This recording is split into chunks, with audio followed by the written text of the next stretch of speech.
வணக்கம். தமிழ் செய்தி அறிக்கைக்காக சிவசுப்பிரமணியம் சரவணபவன். முதலில் தலைப்புச் செய்திகள். பொன்சேகாவின் மனுவை விசாரிக்க திகதி குறிப்பு. ஐக்கிய தேசிய கட்சிக்கு வாக்களிக்க கூடாது என கோரிக்கை. அரசின் கொள்கை மாறிவிட்டதாக ஐக்கிய தேசிய கட்சி குற்றச்சாட்டு. அவை தலைப்புச் செய்திகள். இனி விரிவான செய்திகள். கிளிநொச்சியில் இருந்து மாவத்தகம வட்டரக பகுதிக்கு விஜயம் செய்திருந்த இளைஞர் யுவதிகளை வழி அனுப்பி வைக்கும் நிகழ்வு அண்மையில் இடம்பெற்றது. இந்நிகழ்விற்கு வடமேல் மாகாண பிரதி போலீஸ் மா அதிபர் பிரதம விருந்தினராக கலந்து கொண்டார்.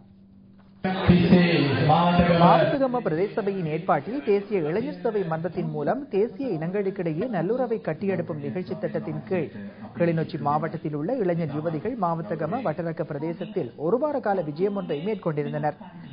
சிங்கள குடும்பங்களில் இல்லங்களில் தங்கியிருந்த இவர்கள் அவர்களை விட்டு புறப்பட்டு செல்லும் நிகழ்வு மாவத்தகம பிரதேச சபையின் தவிசாளர் உப்புல் பெரேரா தலைமையில் நடைபெற்றது. இந்நிகழ்வில் வடமேல் மாகாண போலீஸ் பிரதிமா அதிபர், மாவத்தகம போலீஸ் நிலைய பொறுப்பதிகாரி, தமிழ் இளைஞர் யுவதிகளை தங்க வைத்த சிங்கள குடும்பஸ்தர்கள் என பலரும் கலந்து கொண்டனர். நாங்கள் வந்து முதல் நாள் இரவு அவர்களுடைய வீடுகளிலே கொண்டு போய் விடப்பட்டிருந்தோம். அன்றே அவர்கள் எங்களுடன் எம்மல் அம்மா அப்பா போல் எங்களுடன் பழகி இருந்தார்கள். நாங்கள் உணவு சாப்பிடாத போது சாப்பிடுங்கோ இந்த நேரமே சொல்லிக் கொண்டிருப்பார்கள். நாங்கள் போய் கன நேரம் சென்று விட்டால் போல் வரும், உடனே எங்க நிற்கிறீர்கள் என்று போல் வரும். தங்களுடைய பிள்ளைகள் போல் மிகவும் அன்பாக ஆதரித்தார்கள். அந்த அம்மாவை பிரிய முடியாம இருக்கு. அந்த அளவுக்கு நிறைய இடங்களை பார்த்தோம், நிறைய இடங்களுக்கு எல்லாம் போனோம். ஆனா அதை விட பெற்றோர்களோட சேர்ந்து பழகின அன்பை இருந்தாலும் மறக்கவே முடியவில்லை. தனது பாராளுமன்ற உறுப்பினர் பதவி பறிக்கப்பட்டமை தொடர்பில் முப்படைகளின் முன்னாள் பிரதானியும் ஜனநாயக தேசிய கூட்டமைப்பின் தலைவருமாகிய சரத் பொன்சேகா தாக்கல் செய்த மனுவை விசாரணை செய்ய கொழும்பு மேல்முறையீட்டு நீதிமன்றம் திகதி குறித்துள்ளது. AW சலாம் மற்றும் உபாலி அபேரத்ன ஆகிய இருவர் அடங்கி மேன்முறையீட்டு நீதிமன்ற நீதிபதிகள் குழு முன்னிலையில் குறித்த மனு இன்று பரிசீலனைக்கு எடுத்துக் கொள்ளப்பட்டது.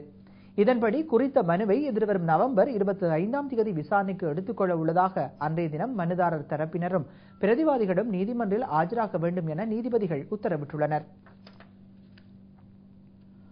1948 ஆண்டு மலேக மக்களின் வாக்குரிமையை பறித்து ஐக்கிய தேசிய கட்சிக்கு எவரும் வாக்களிக்க வேண்டாம் என இலங்கை தொழிலாளர் காங்கிரஸ் தெரிவித்துள்ளது. குருநாகல் மாநகர சபைக்காக ஐக்கிய மக்கள் சுதந்திர முன்னணியில் போட்டியிடும் தியாகராவை ஆதரித்து கல்லைவலையில் நடைபெற்ற தேர்தல் பிரசார கூட்டத்தில் உரையாற்றிய இலங்கை தொழிலாளர் காங்கிரசின் தலைவர் முத்து சிவலிங்கம் இவ்வாறு குறிப்பிட்டார். இன்னைக்கு நம்ம அண்ணன் தம்பி மாமே மச்சாங்கிறானா இந்த ஓட்டுரிமைக்கு உள்ள சக்தி உங்களுக்கு இன்னைக்கு தெரியும் உங்களுக்கு. ஆகவேதான் அதன் மூலம் தான் நம்ம சமூகத்தை அபிவிருத்தி செய்திருக்கலாம்.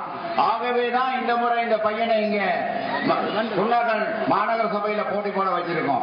காரணம் என்ன, நாம போட்டி போடலன்னா நம்ம பகுதிக்கு எந்த அபிவிருத்தியுமே வராது, வரக்கூடிய வாய்ப்பு கிடையாது. ஓட்டு மட்டும் வாங்குவாங்க. ஓட்டு போட்டு மக்கானால நீங்க போனீங்கன்னா நீ யாரோ நான் யாரோ நம்ம ஆளு அன்னைக்கு தெரியாது, கண்ணுக்கு தெரியாது. இன்னைக்கு பாருங்க சில குடும்பங்கள்ல என்னன்னா இந்த அக்கா தங்கச்சி இருக்கும், அண்ணன் தம்பி இருப்பாங்க. அண்ணன் தம்பி எல்லாம் பணக்காரனா இருப்பான், அக்கா தங்கச்சி எல்லாம் சாதாரண இடத்துல வாக்கப்பட்டு அவர்களோட ஒரு பிள்ளைகளும் கஷ்டப்பட்டு இருக்கும். அந்த அன்னிக்காரி அந்த பிள்ளைய வீட்டுக்குள்ளே விட மாட்டான்.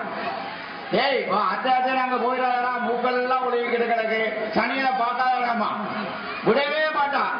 ஆனா அந்த பொண்ணு பெரிய பிள்ளையாகி காது காலத்துல கொஞ்சம் மின்னுச்சுன்னா உங்க அத்தை விட்டு பிள்ளைய பார்த்தலையாப்பா போவையான்னு கேட்டு போப்பா, அத்தை விட்டு பிள்ளை அதுதான் நமக்கு இன்னைக்கு நடக்குது. முதல் யாரோ நம்ம மூக்குலையிட்டு இருந்தோம் ஓட்டு இல்லாம, ஓட்டு வந்த உடனே எல்லாரும் சொந்தக்காரன் ஆகிட்டாங்க. ஆனா அப்படி வரபோது ரொம்ப கவனமா இருக்கணும் நாம, இல்லைன்னா நமக்கே ராமம் போட்டு போடுவாங்க. இன்னொரு சொன்னாரு இந்த பையன் சொல்லல, எல்லாரும் யானைக்கு வாக்கு போடணும்னு. யானை தான் ஓட்டு கொடுத்தது UNP கட்சின்னு சொன்னாங்க. யாரும் பைத்தியகாரத்தான்.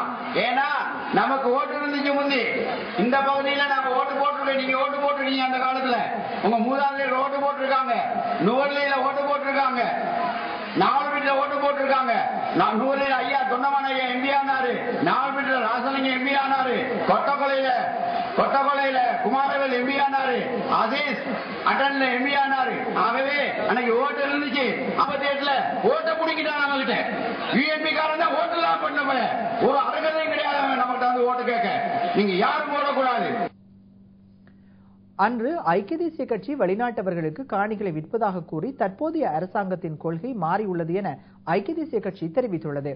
கம்பா பகுதியில் இடம்பெற்ற மக்கள் சந்திப்பில் உரையாற்றிய கட்சியின் பாராளுமன்ற உறுப்பினர் கபீர் ஹசீம் இவ்வாறு தெரிவித்தார்.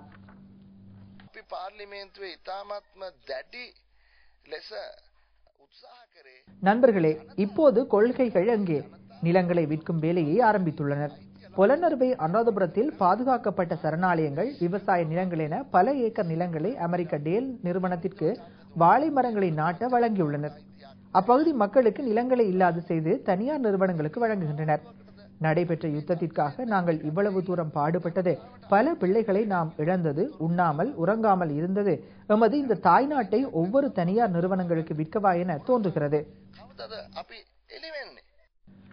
கொழும்பு நகரின் நிர்வாகம் முறையான திட்டத்தின் கீழ் இடம்பெறாததால் மக்கள் பாரிய பிரச்சனைகளை எதிர்கொண்டு வருவதாக ஐக்கிய மக்கள் சுதந்திர முன்னணியின் கொழும்பு மாநகர சபை மேயர் வேட்பாளர் மிலிந்த மொரகொட தெரிவித்துள்ளார். மட்டக்குழியில் இடம்பெற்ற தேர்தல் பிரசார கூட்டத்தில் உரையாற்றும் போதே அவர் இவ்வாறு குறிப்பிட்டார். இந்த நகரத்தை முறையான திட்டத்தின் அடிப்படையில் அல்ல நாம் அமைத்துள்ளோம். நீங்கள் சொல்வதை நான் அனைத்து இடங்களிலும் கண்டிருக்கின்றேன். மத்திய மற்றும் வடபகுதி கொழும்பிலும் வடிகால்கள் அடைத்திருக்கும். எந்த ஒரு திட்டத்தின் அடிப்படையிலும் அல்ல கட்டிடங்கள் அமைக்கப்பட்டிருக்கும், சுவர்கள் எழுப்பப்பட்டிருக்கும். யார் இது தொடர்பில் முறைப்பாடு செய்தாலும் முறையான தீர்வு திட்டம் பெற்றுக் கொடுக்கப்படுவதில்லை. இதேவேளை மாளிகாவத்த போதிராஜ மாவட்டத்தில் இடம்பெற்ற மக்கள் சந்திப்பொன்றிலும் மிலிந்த மொரகொட கலந்து கொண்டார். கொழும்பு தற்போது மிக விரைவாக அபிவிருத்தி அடைய ஆரம்பித்துள்ளது. சுற்றுலாத்துறை அபிவிருத்தி காண்கிறது. பல ஹோட்டல்கள் அமைக்கப்படுகின்றன. ஒரு ஹோட்டலில் குறைந்தது 2000 வேலைவாய்ப்பாவது இருக்கும். அதனூடாக இன்னும் பல வேலைவாய்ப்புகள் இருக்கும். இதற்கு நகர் பகுதிகளைச் சேர்ந்த இளைஞர்களை எப்படி இணைப்பது என பார்க்க வேண்டும். இங்கு வேலைவாய்ப்பை பெற இப்பகுதி இளைஞர்களுக்கு பல தடங்கல்கள் உள்ளன. அதற்கான தீர்வை நாம் சரியான முறையில் முன்னெடுக்க வேண்டும். திக்கானவெளி குள புனர்நிர்மாண வேலைகள் தற்போது ஆரம்பிக்கப்பட்டுள்ளன. இப்புனர்நிர்மாண வேலைகளை கிழக்கு மாகாண முதலமைச்சர் நேரில் சென்று பார்வையிட்டுள்ளார். திக்கானவெளி குள புனர்நிர்மாண வேலைகள் தற்போது ஆரம்பிக்கப்பட்டுள்ளன. மேற்படி குளத்தின் புனர்நிர்மாண வேலைகளுக்காக கிழக்கு மாகாண முதலமைச்சர் சிவனேசத்துறை சந்திரகாந்தன் 13 மில்லியன் ரூபாய் நிதியினை ஒதுக்கீடு செய்துள்ளார். குளத்தின் புனர்நிர்மாண வேலைகளை கிழக்கு முதல்வர் மற்றும் கிழக்கு மாகாண சபை உறுப்பினர் நாவனா திரவியம் ஆகியோர் பார்வையிட்டதுடன் குள நிர்மாணம் தொடர்பாகவும் கலந்துரையாடியுள்ளனர். இதேவேளை மட்டக்களப்பு ஏறாவூர் ரகுமானியா வித்தியாலயத்திற்கு அருகே உள்ள மதகு ஒன்றினுள் இருந்து T56 ரக துப்பாக்கி ஒன்று நேற்று மீட்கப்பட்டுள்ளது. மட்டக்களப்பு மாவட்ட போலீஸ் புலனாய்வு துறையினருக்கு கிடைத்த விசேட தகவலின் பேரிலேயே குறித்த ஆயுதங்கள் மீட்கப்பட்டுள்ளன. குறித்த ஆயுதம் ஓரிரு நாட்களுக்கு முன்பு மறைத்து வைக்கப்பட்டிருக்கலாம் என போலீசார் சந்தேகம் வெளியிட்டுள்ளனர். மட்டக்களப்பு மாவட்ட போலீஸ் குற்றப்புலனாய்வு துறையினரும் ஏறாவூர் போலீசாரும் இணைந்து மேலதிக விசாரணைகளை மேற்கொண்டுள்ளனர்.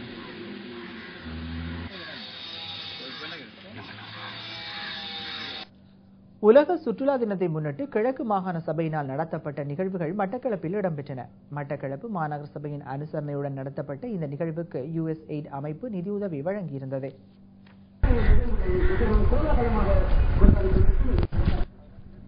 நேற்று மாலை மட்டக்களப்பு வாசல் பகுதியிலிருந்து பல்வேறு கலாசார நிகழ்வுகளுடன் மாணவர்களின் பேரணி இடம்பெற்றது. கிழக்கு மாகாண முதலமைச்சர் சிவனேசத்துறை சந்திரகாந்தன், கிழக்கு மாகாண சபை உறுப்பினர் பூவனா பிரசாந்தன், மாநகர முதல்வர் சிவகீதா பிரபாகரன் உட்பட பலர் பேரணியில் கலந்து கொண்டனர்.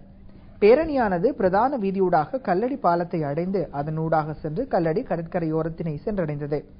அதனைத் தொடர்ந்து உலக சுற்றாடல் தினத்தை முன்னிட்டு இடம்பெற்ற போட்டிகளில் வெற்றியீட்டியவர்களுக்கு பரிசில்கள் வழங்கப்பட்டதுடன் இசை நிகழ்வுகளும் இடம்பெற்றன.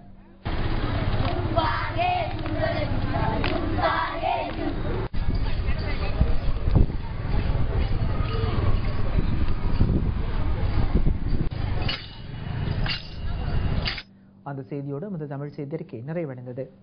வணக்கம்.